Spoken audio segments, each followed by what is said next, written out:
এমন কিছু কিছু মহিলা থাকেন যারা হয়তো ডানা কাটা পরি নন, কাটা কাটা নাক, চোখ, মুখ নেই, যাদের ফিগার হয়তো ইংরেজির 89 নয়, যারা হয়তো মিস ওয়ার্ল্ড কিংবা মিস ইউনিভার্স হওয়ার প্রতিযোগিতায় যোগ দেন না, এমনকি উচ্চ মাধ্যমিক পাশ করে গ্র্যাজুয়েশনে ভর্তি হয়ে পরীক্ষাটা না দিয়েই কলেজ ছেড়ে দেন।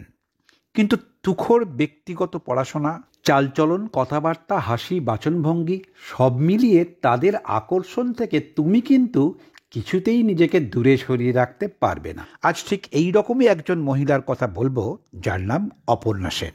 প্রিয় বন্ধু, আমি তোমার সুতপন, আর আমার পডকাস্টে তুমি শুনছো কথায় কথায়। আজ শুধুমাত্র তোমাকেই শোনাবো অপর্ণা সেন প্রভাত রায়ের গোপন ইচ্ছে পূরণ করলেন কেন। দুবার জাতীয় পুরস্কার প্রাপ্ত, টলিউড বলিউডে বাঘ আর গোলুকে এক ঘাটে জল খাওয়ানো বিখ্যাত পরিচালক প্রভাত রায় তখন বোম্বে থেকে কলকাতায় এসে শুটিং করছেন প্রতিদান, প্রতিকার, প্রতীক এইসব ছবির। আর এই সময় মাঝে মধ্যে অপর্ণা সেনকে দেখতেন আর ভাবতেন এই মহিলাটার সঙ্গে একদিন কাজ করতেই হবে।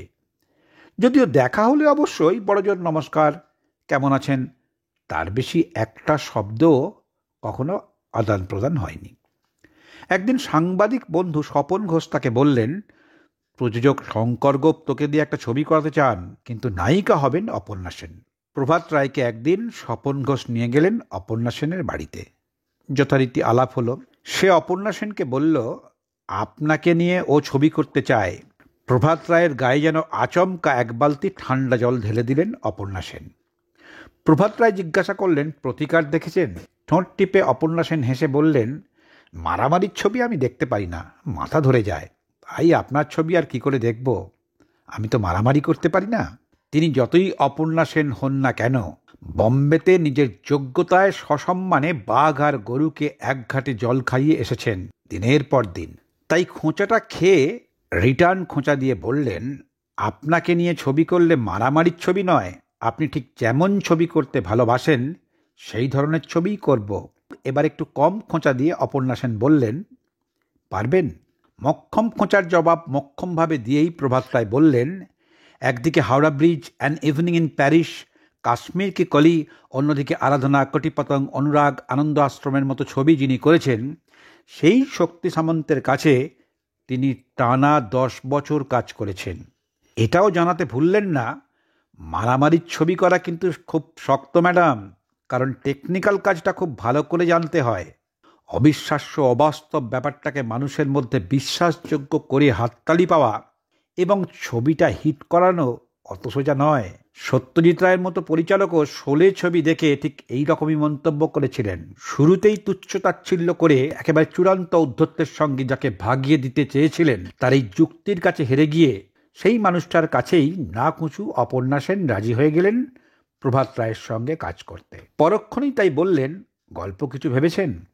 প্রভাত রায় জানালেন, তার ভাবনার মধ্যে একটা গল্প আছে, তবে স্ক্রিপ্ট তিনি এখনও করেননি এবং সেটা অপর্ণা সেন সময় দিলে তাকে শোনাতে চান। এরপর 3-4 দিন পরে অপর্ণা সেন নিজেই প্রভাত রায়কে তার নিউ আলিপুরের ফ্ল্যাটে আসতে বললেন। ইতিমধ্যেই প্রভাত রায় ভেবে রেখেছিলেন লাঠি গল্পটার কথা। এখানে একজন শিক্ষকের চরিত্রকে শিক্ষিকা করে কল্যাণী নাম দিয়ে গল্পটা শোনালেন অপর্ণা সেনকে। অপর্ণা বললেন, মন্দ নয়, কিন্তু 4 ছেলে মেয়ের মায়ের চরিত্রটা তাই ঠিক ভাবতে পারছি না। বড়জোর 1 ছেলে 1 মেয়ে হলে ঠিক ছিল, কিন্তু আবার সেই দুম করে ভদ্রতার মুখোশের আড়াল থেকে নিজের ঔদ্ধত্যের মুখোশটাই বেরিয়ে পড়ল। তাই দুম করেই তিনি বললেন, বইটই পড়ার অভ্যাস আছে? প্রভাত রায় বললেন, পারি, কিন্তু এই মুহূর্তে অন্য কোনো গল্প আমার মনে পড়ছে না। এরই মধ্যে অপর্ণা সেন তাকে সদ্য পুজোর সংখ্যায় বেরোনা বাণী বসুর লেখা শ্বেত পাথরের থালা গল্পটা পড়ার কথা বললেন। গল্পটা পড়ে নিয়েই কয়েকদিন পরে ফোন করলেন অপর্ণাকে। অপর্ণা বললেন, তাহলে স্ক্রিপ্ট করে ফেলুন, 4-5 মাসের মধ্যে হয়ে যাবে তো। বন্ধু, এখানেও কিন্তু সেই অহংকার, সেই নাকুচুপোনা। প্রভাত রায় বললেন, আমার প্রায় দিন 15 সময় লাগবে। উনি এবারেও হাসলেন, তবে হাসিটা কিন্তু এবারে আর জোরে নয়, অনেকটা সামলে নিয়ে অল্প হাসি হেসে বললেন, তাড়াহুড়ো না করে ভেবেচিন্তে লিখুন, গল্পটা খুব ইন্টারেস্টিং। আরও জেদ চেপে গেল প্রভাত রায়ের। ইতিমধ্যেই হিন্দি বাংলা মিলিয়ে 10টার ছবি পরিচালনা করা হয়ে গেছে তার। অমানুষ, আনন্দ আশ্রম, অনুসন্ধানে, এই সমস্ত একেবারে বাঘা বাঘা ছবিগুলোর স্ক্রিপ্ট কিন্তু তিনি নিজেই লিখেছেন। তাই সম্পূর্ণ আত্মবিশ্বাস নিয়ে রাত দিন এক করে 15 দিনের মধ্যেই শেষ করে ফেললেন স্ক্রিপ্টটা, এবং তারপরেই ফোন করতে পরশু দিনেই তাকে আসতে বললেন অপর্ণা সেন। স্ক্রিপ্টটা মন দিয়ে শুনতে শুনতে একটা সময় স্ক্রিপ্টে ঠিক ওই জায়গাটায় যখন পৌঁছলেন যেখানে বন্দনার স্বামীর মৃতদেহ সাদা চাদরে ঢাকা অবস্থায় হাসপাতালের ট্রলিতে শোয়ানো আছে এবং বন্দনা তার পুরো পরিবারের সঙ্গে স্লো মোশনে দৌড়ে আসছে, এসে স্বামীর গায়ের চাদরটা টানল, সাদা চাদরটা বন্দনার গায়ে জড়িয়ে গেল। তারপর কাট করে দেখা গেল বন্দনা বিধবার সাদা শাড়ি পরে রান্নাঘরের দরজার বাইরে দাঁড়িয়ে আছে। তখন অপর্ণা সেন বাকি স্ক্রিপ্টটা শোনার প্রয়োজন মনে করলেন না, সঙ্গে সঙ্গেই রাজি হয়ে গেলেন ছবি করার জন্য, এবং তিনি বললেন তার একটা শর্ত আছে, সেটা হলো আপনি আজ্ঞে অপর্ণা দেবী, এসব কথা শুনতে আমার ভালো লাগে না, কারণ ছবি করতে গেলে আমাদের দুজনকেই দুজনের কাছে সহজ হতে হবে, তাই আজ থেকেই তুমি আমাকে রীনা বলবে আর আমি তোমায় প্রভাত বলবো। প্রভাত রায় বললেন, আমারও একটা শর্ত আছে, আমি মনে করি তুমি নিশ্চয়ই ভালো অভিনেত্রী, কিন্তু তার চেয়েও ভালো তুমি কিন্তু পরিচালক, তাই শুটিংয়ের সময় তোমার যদি কোনো সাজেশন থাকে সেটা অবশ্যই সকলের সামনে না বলে আলাদাভাবে আমাকে বলবে, নাহলে সবাই ভাববে ছবিটা তুমিই পরিচালনা করছো। আর আমারও যদি তোমার অভিনয় নিয়ে কিছু বলার থাকে তাহলে সকলের সামনে নয়, পার্সোনালিই বলবো। হেসে উঠে রীনা বললেন, খুব ভালো সাজেশন, মনে হচ্ছে তোমার সঙ্গে কাজ করে ভালোই লাগবে। তারপর চা কফি নয়, জমিয়ে লাঞ্চ খেয়ে বাড়ি ফিরলেন প্রভাতবাবু। সব শুনে খুশিতে একেবারে ডগমগ হয়ে উঠলেন প্রডিউসার শঙ্কর গোপ। এরপর গোটা ছবিটায় প্রভাত রায়কে না অপর্ণা কিছু বলছেন, না অপর্ণা সেনকে প্রভাত রায় কিছু বলছেন। একেবারে মন প্রাণ ঢেলে শ্বেত পাথরের থালায় অভিনয় করলেন অপর্ণা সেন। বন্দনার চরিত্রটাকে এমনভাবে ফুটিয়ে তুললেন যে কখনোই তাকে কোনো কিছু বলার বা দেখিয়ে দেওয়ার প্রয়োজন হয়নি, শুধু কিছু অ্যাঙ্গেল পটপট করে চেঞ্জ করেছেন। প্রভাত রায়ের প্রতি তার ধারণাটাই বদলে গেল। তাই শুধু অভিনয় নয়, একটা ছবি যাতে করে সব দিক থেকে ভালো হয়ে উঠতে পারে সেই জন্যই একেবারে প্রাণপণ করে সব রকমভাবে সাহায্য করেছিলেন অপর্ণা সেন। যে মন নিয়ে অন্যান্য বড় পরিচালকদের সঙ্গে কাজ করেছেন, ঠিক সেই মন নিয়েই নিজেকে একেবারে সঁপে দিলেন প্রভাত রায়ের কাছে। এবার একটা ইন্টারেস্টিং ঘটনার কথা বলি। ছবিতে অপর্ণার লিপে রবীন্দ্রসঙ্গীত ছাড়াও আরেকটা গান রাখার ইচ্ছে ছিল প্রভাত রায়ের। আর ডি বর্মনের সুরে লতা মঙ্গেশকর গেয়েছিলেন এই গান। গানটা হলো যে প্রদীপ জ্বালছ তুমি হয়তো নিভে যাবে। অপর্ণা সেন গানটা শুনে বললেন, আমার লিপে গানটা ঠিক ভালো লাগবে না, বরং তুমি এটা অন্য কারোর লিপে দাও। প্রভাত রায় বললেন, না, গানটা তোমার মুখেই থাকবে, আমি এমনভাবে পিকচারাইজ করব, দেখো তোমার ঠিক ভালো লাগবে। দুজনের ইগোর জায়গাটা শুধু আর ইগোয় থাকলো না, একটা চ্যালেঞ্জিং পজিশনে এসে দাঁড়ালো।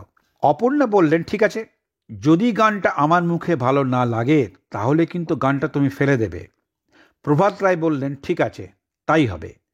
প্রভাত রায় এই গানটার পিকচারাইজ করলেন ব্যারাকপুরের মঙ্গল পাণ্ডে ঘাটে। ট্রলি, ক্রেন ইত্যাদি ব্যবহার করে নানান অ্যাঙ্গেল থেকে নানাভাবে গানটা শ্যুট করলেন। বাংলা ছবি হলেও বলিউডের প্রথম শ্রেণীর একচেটিয়া পরিচালকদের, প্রযোজকদের সঙ্গে কাজ করে দিনের পর দিন, বছরের পর বছর যে অভিজ্ঞতাটা সঞ্চয় করে এসেছিলেন প্রভাত রায়, সেটাকে একেবারে সম্পূর্ণরূপে উজাড় করে দিলেন এই গানটা শ্যুট করতে গিয়ে। আসলে অপর্ণা সেন যত বড়ই অভিনেত্রী বা পরিচালক হন না কেন, তিনি তো আসলে টিপিক্যাল বাঙালি বুদ্ধিজীবী। তাই বাংলার বাইরে যে সৃজনশীল কোনো কাজ বলিউডের লোকজন করতে পারে সেটা তিনি মানতে চান না। কারণ বাঙালি বুদ্ধিজীবীদের একটা বস্তা পচা ধারণা আছে, সেটা হলো তারাই সব জানতা, তাদের বাইরে কেউ কিচ্ছু জানে না। তাই এত কিছু হওয়ার পরেও অপর্ণা সেন বললেন, মনে হয় গানটা জমবে না। প্রভাত রায় বললেন, গানটা এডিট করে তোমাকে দেখাবো, তখন বলো। গানটা এডিট করার পর NT1 স্টুডিওর রেকর্ডিং থিয়েটারে প্রজেকশনের জন্য আমন্ত্রণ জানালেন অপর্ণা সেন, দীপঙ্কর দে, স্বপন ঘোষ, আরও অনেকে গেলেন।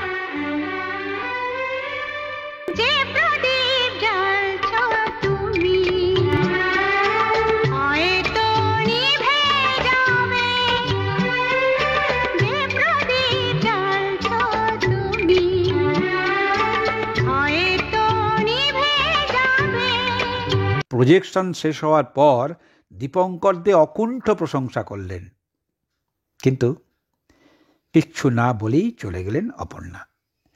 একেবারে জান মান দিয়ে গানের দৃশ্যটা শ্যুট করে এডিট করে দাঁড় করাবার পর একরাশ হতাশা নিয়ে প্রভাতবাবু ভাবলেন, চ্যালেঞ্জের শর্ত অনুযায়ী গানটা ছবি থেকে যে বাদ হবে তার বুঝতে তার বাকি রইল না, কারণ তাদের চ্যালেঞ্জের শর্ত ছিল এটাই।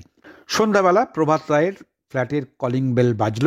দরজা খুলে দেখলেন অপর্ণা সেনের তখনকার সেক্রেটারি বাদলবাবু এসে দাঁড়িয়েছেন। তিনি একটা প্লাস্টিক ব্যাগ হাতে নিয়ে বললেন, অপর্ণা সেন এটা আপনাকে পাঠিয়েছেন, ওর গানটা খুব ভালো লেগেছে। প্রভাতবাবু অবাক, একেবারে হতভম্ব হয়ে গেলেন।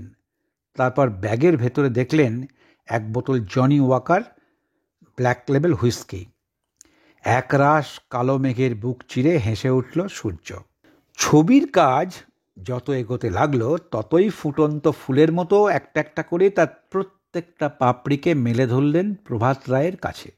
শুধু ভালো অভিনয় বা গিফট দেওয়া নয়, সুদেষ্ণা রায়, বিবি রাসেল, ঋতুপর্ণ ঘোষ এই সমস্ত মানুষদের প্রত্যক্ষ বা পরোক্ষভাবে ইনভলভ করালেন এই ছবির কাজে। তাদের বাড়ির পুরনো ড্রেসিং টেবিল, আসবাবপত্র, পিতলের মূর্তি, অসংখ্য প্রপস এবং আর্ট সেটিংয়ের বিভিন্ন জিনিসপত্র আনলেন। একেবারে নিজের ছবির মতো করে ভেবেই ছবিটাকে প্রাণ ঢেলে সাজিয়ে তুললেন। এমনকি ছবিতে যে শাড়িটা পরেছেন আমরা দেখতে পাই, একের পর এক শাড়ি বেছে ঠিক কোন শাড়িটা পরবেন সেটা কেনার জন্য অপর্ণা সেন নিজে সঙ্গে করে দোকানে নিয়ে গেলেন প্রভাত রায়কে। মোদ্দা কথা, এবারে কিন্তু নিজের সমস্ত ইগো অহংকারকে সরিয়ে রেখে ছবিটা যাতে একটা ভালো ছবি হয়ে দাঁড়ায় সে ব্যাপারে কিন্তু নিজেকে ঢেলে দিলেন অপর্ণা। শুটিং চলতে চলতে মাঝরাত পেরিয়ে গেলে রাতের খাবার শেষ হয়ে যায়। অপর্ণা সেন নিজে দায়িত্ব নিয়ে প্রভাত রায়ের জন্য কলকাতার স্টার ক্যাটাগরির একেবারে প্রথম শ্রেণীর একটা হোটেল থেকে খাবার আনালেন। যে প্রভাত রায়কে শুরুতেই অচ্ছুত বলে ভেবেছিলেন, সেই প্রভাত রায়ের অত্যন্ত কাছের মানুষ হয়ে উঠলেন অপর্ণা সেন। তিনি বললেন, একেবারে গার্জিয়ানের মতো, খালি পেটে কাজ করা যায় না, নাও খেয়ে নাও। প্রভাত রায় বললেন, সত্যি রীনা, তোমার জবাব নেই। রীনা বললেন, তাই নাকি? প্রভাত বললেন, হ্যাঁ কি? এই হ্যাঁ কি আর না কি পুরো ছবিটাতেই সব্যসাচী এবং রীনার সংলাপে প্রধান অবলম্বন হয়ে দাঁড়ালো। একাধিকবার ব্যবহার করা হলো এই সংলাপটাকে। অপর্ণা সেন সম্পর্কে প্রভাত রায়ের ধারণাটাও বদলে গেল। তিনি বললেন, শ্বেত পাথরের থালা ছবিটা হয়তো আমার করাই হতো না যদি অপর্ণা সেন ছবিটা করতে রাজি না হতেন। এই শ্বেত পাথরের থালাই মিনার বিজলি ছবিঘরে টানা 16 সপ্তাহ ধরে চলেছিল 3টে করে শো। ভাবো, শুধু এখানেই শেষ নয়, গোল্ডেন জুবিলি হলো।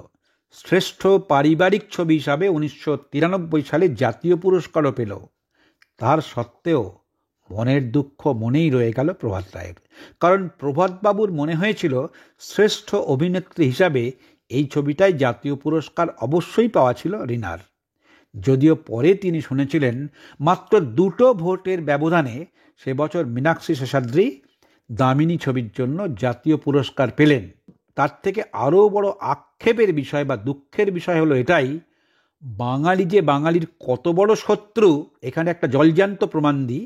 বাঙালিদের কাছ থেকে ভোট পেলেও স্রেফ 2জন বাঙালি জুরি, যারা সেই বছরেই এই জাতীয় পুরস্কারের সিলেকশন কমিটিতে ছিলেন, একমাত্র তারাই কিন্তু প্রভাত রায়ের শ্বেত পাথরের থালার শ্রেষ্ঠ অভিনেত্রী হিসাবে অপর্ণা সেনকে ভোট দিলেন না।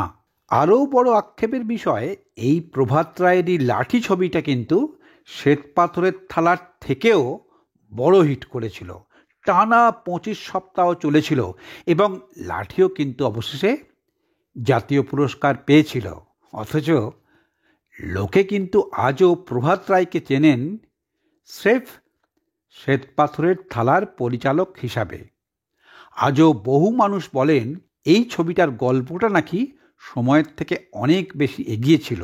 এমনকি এটা প্রভাত রায়ের ছবিই নয়, এই ছবিটার পরিচালক আসলে স্বয়ং অপর্ণা সেন। অপর্ণা সেনের জায়গায় ছবিটার পরিচালক হিসেবে নামটা জুড়ে দেওয়া হয়েছে প্রভাত রায়ের।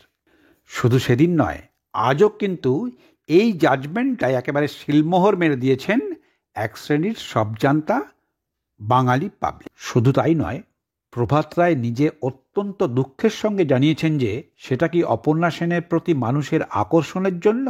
তবে যাই হোক না কেন, প্রভাত রায় কিন্তু অপর্ণা সেনকে নিয়ে আবার ছবি করার কথা অনেকবার ভেবেছেন। তিনি তার সঙ্গে নানান গল্প নিয়ে আলোচনাও করেছেন, কিন্তু কখনোই তারা দুজনে একমত হতে পারেননি। এমনকি একবার শ্বেত পাথরের থালার সিকুয়েল করার কথা ভেবেওছিলেন। একদিকে যেমন নিজে পরিচালনা নিয়ে ব্যস্ত হয়ে পড়লেন, অন্যদিকে অপর্ণা সেনও অভিনয়ের থেকে বেশি আগ্রহ দেখালেন বা ঝাঁপিয়ে পড়লেন নিজে ছবি পরিচালনার জন্য। প্রভাত রায় ফলে স্বভাবতই আগ্রহটাকে বেশি দিন ধরে দেখাতে পারলেন না, যদিও এখনও তার মনের মধ্যে সুপ্ত বাসনাটা ছাইচাপা আগুনের মতোই মাঝে মাঝেই ধোঁয়া হিসেবেই বেরিয়ে পড়ে। তাই তিনি বললেন, এখনও মাঝে মাঝে ইচ্ছে হয় আবার অপর্ণাকে নিয়ে একটা ছবি করি। অপর্ণা সেন সম্পর্কে প্রভাতবাবু যা বললেন বা প্রভাত রায় সম্পর্কে অপর্ণা সেন যা বলেছেন এবং এদের দুজনের সম্পর্কে আমি যা বললাম, তার সঙ্গে তোমার মতামতটাও জানাতে ভুলবে না কিন্তু। তার আগে অবশ্যই চ্যানেলটা সাবস্ক্রাইব করে বেল আইকনটা প্রেস করে দিও। নিজে যদি কাজটা জানো আর নিজের সিদ্ধান্তে যদি অটল থাকো, তাহলে জানবে শুধু একজন মানুষ নয়, সারা দুনিয়া তোমার কাছে মাথা নত করে দেবে। সবার আগে তুমি ভালো থেকো বন্ধু। টাটা।